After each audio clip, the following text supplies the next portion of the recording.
In Democracy 2016 now, a major shift in the fight for Indiana's open U.S. Senate seat. The race now labeled a toss-up by the nationally recognized University of Virginia Center for Politics. RTV6 State House reporter Katie Hines is live with how this is changing the stakes.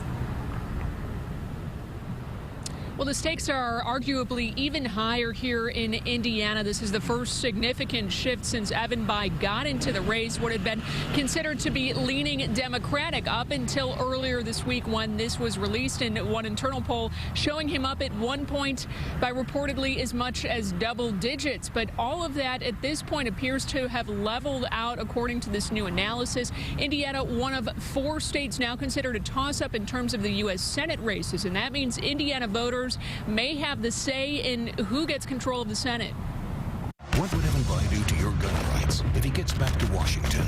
Outside money is flowing into Indiana's Senate race to fund brand new negative ads on TV screens across the state. While hardworking Hoosiers have been worrying about their future, Washington Congressman Todd Young's been bragging. The NRA and the Democratic Senatorial Campaign Committee are the latest organizations to go on the attack. People are looking at our state in terms of the Senate and seeing if this goes blue, what kind of impact it has. If we stay red, what kind of an impact it has. And it's much bigger than just the state of Indiana. The candidates in their campaigns are well aware of what's at stake. Take a look at fundraising emails sent out by both Todd Young and Evan Bayh's campaigns to supporters in the last 48 hours. Separately reading, quote, "I won't lie, I'm nervous, and there's no way we can keep the Senate Republican majority if we lose."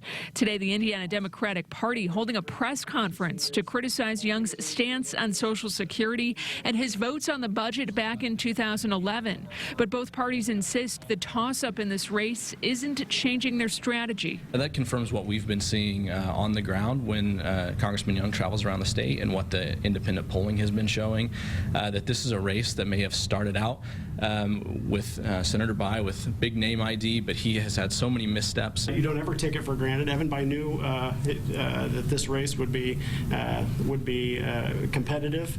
We're talking about a lot of things. We're talking about jobs. We're talking about education, but we also are talking about control of the United States Senate.